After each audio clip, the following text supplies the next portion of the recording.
Here is the fourth of 8 stories about sixth grader little Jack. In this fourth hero's journey tale, little Jack will attempt to approach the inmost cave. Most of the clip art used in these slides were drawn by the author's former 6th grade student, T.J. Hutchison. This very gifted young man drew many of the pictures utilized in Miss Debbie Dunn's conflict resolution curriculum. This fourth story is based on the fourth step of Joseph Campbell's hero's journey process. This fourth step is called Approach to the Inmost Cave. Here you can see the 12 steps of Joseph Campbell's hero's journey process and the 7 main archetypes. This story will encompass step 7, Approach to the Inmost Cave. You will also hear more about some of the characters of Joseph Campbell's hero's journey. The hero, who is little Jack, the mentors, who are mainly the Ancient One and little Jack's mother, the herald, the threshold guardian, the shapeshifter, the shadow, and the trickster characters. A new girl, 6th grader Kelly, has moved to little Jack's school.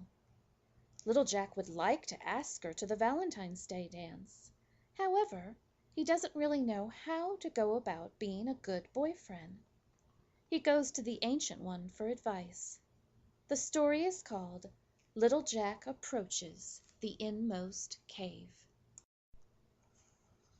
Please note, this boy is called Little Jack by the older guys he hangs out with after school. Why? One of the 8th grade boys is also named Jack. To avoid confusion, they call the older boy Big Jack and this 6th grade boy Little Jack. Chapter 1. Little Jack likes the new girl Kelly, who recently moved to his school. Little Jack was walking down the hallway of his school, minding his own business. Then he saw her. His pulse quickened a bit. His heartbeat accelerated. He noticed everything about her. Her brown hair with natural blonde highlights, her laughing brown eyes, her cute nose, her bright smile, and how pretty she looked in her matching purple shirt and shorts.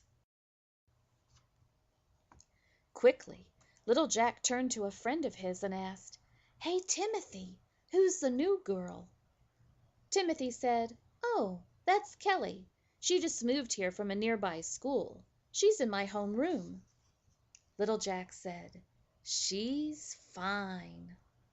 Timothy looked surprised. "Do you like her?" Little Jack flashed Timothy a quick smile. "I just might at that." Timothy asked, "Do you want me to introduce you to her, Little Jack?" Little Jack said, "Let me think about it first." "Okay, buddy," Timothy replied. "Just let me know." Little Jack said, "Thanks, Timothy." Little Jack walked down the hall thoughtfully. He'd never seen a girl that pretty before. He thought, "I wonder if she's as nice as she looks.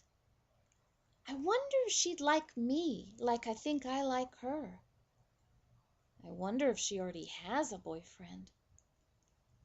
I wonder if I even know how to be a boyfriend."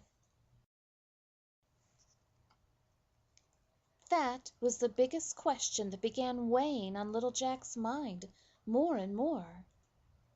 What does a boy in the 6th grade do about asking a girl out? It's not like I have a lot of money to pay for a date.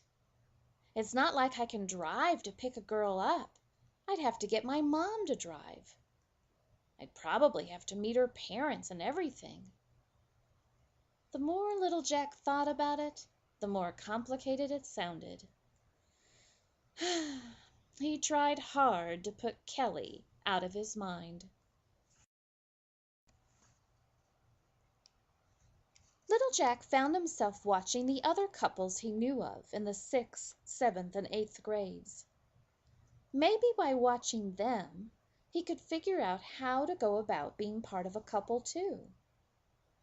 That day at lunch, little Jack even got brave enough to ask some of the guys how they handled their relationships with girls. That afternoon at the park, he managed to steer the conversation around to girls when Tom called for a break from playing basketball. Feeling really confused by all the contradictory stories and information, little Jack decided to go talk to the Ancient One. I wonder how much an old man will know about boyfriend-girlfriend stuff. Oh well, at least he will be better than nothing, especially since my dad is rarely around for me to talk to. Chapter 2. Little Jack learns the difference between faking caring and showing true caring. The next day was Saturday. Right after breakfast, little Jack headed off for the woods that led to that steep hill. Once again he found himself thinking, "Ancient One, I need to talk to you. Ancient One, please be there." When little Jack reached the top of the steep hill, there was the Ancient One. He said, "Hello, Jack. I've been waiting for you." Little Jack said, "Thanks, Ancient One. That's pretty cool that you're always here when I need you. Not like my dad, who's hardly ever around." The Ancient One's smile was warm and full of compassion. "What's on your mind, Jack?"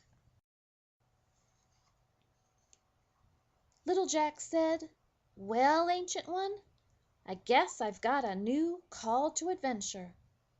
The Ancient One asked, "What call is that, Jack?" Little Jack said, "I think I like this new girl, Kelly." The Ancient One asked, "What's the problem with that?" "Well," little Jack said defensively, "I'm just in the 6th grade. There are not a lot of options when you don't have a lot of money and you can't drive. Plus—" Little Jack's voice trailed off in uncertainty. "Plus what?" the Ancient One patiently asked. Little Jack said, "Plus, I don't really know how to be a boyfriend. I mean, my dad drank a lot, got mean, and left my mom crying and alone. I don't want to follow his example." The Ancient One said, "Ah, I see what you mean. You're looking for, perhaps, a role model of how to be a worthy boyfriend." Little Jack said, "Yeah, something like that. I mean, in the movies, they only show all that mushy, gucky stuff. I'm not ready for all that." The Ancient One's eyes crinkled up in amusement. Then he asked, "What about your friends? How do they go about the process?" Little Jack snorted in frustration. "That's even more confusing. Yesterday I asked a bunch of them. Plus, I've heard stories in the past from my cousin and some other people." The Ancient One urged, "Tell me everything you've heard, and perhaps we can sort it all out in a way that makes sense." Little Jack gathered his thoughts. "Okay, this one guy said that he always talks with his girlfriend on the phone and tells her he loves her and stuff. He talks about how happy she makes him. But then he also talked about how he forgot to get her something last Valentine's Day. He also said that sometimes he gets his sister to answer the phone and lie, saying that he's not there when he doesn't feel like talking to her. He doesn't think they'll ever break up, but then he treats her kind of mean sometimes. That's confusing." The Ancient One urged, "Keep going." Little Jack said, "Okay, I guess you're supposed to call each other on the phone. But a while back, I heard this one girl say that she was going out with this guy for a little while, but then he kept calling her on the phone about twice a day. This was getting on her nerves. So she had her mom say that she wasn't home each time. After about 5 times of this, he never called again. So obviously, you're not supposed to call too often. The Ancient One said, yes, it sounds as if she felt he was what we sometimes call smother-loving her. Little Jack said with surprise, yeah, Ancient One, that was probably it. The Ancient One said, it sounds like you need a balance of calling now and then, but not too often. So, what else have you heard? Little Jack continued, well, I heard a lot of kids mention that they gave each other gifts at Valentine's Day, Christmas, and birthdays. And Valentine's Day is coming up pretty soon. There's even going to be a Valentine's Day dance. The Ancient One said, okay, that sounds like giving a girl you like a small gift could be appropriate. What else have you heard? Little Jack said, yeah, but that's confusing too. This one guy said he only got his girlfriend chocolates for Valentine's Day last year because he wanted her to get him some.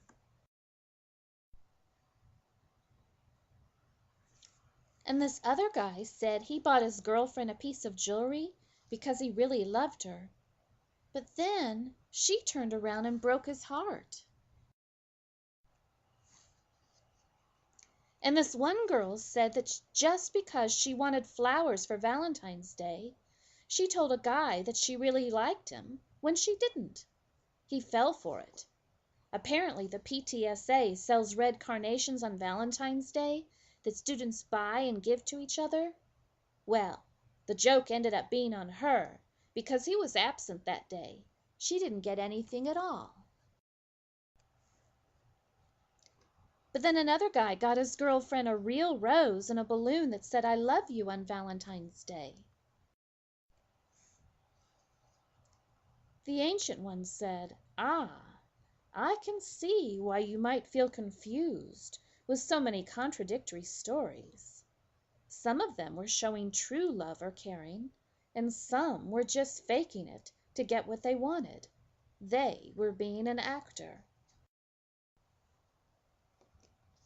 Tune into the second part of this video called Little Jack Approaches the Inmost Cave.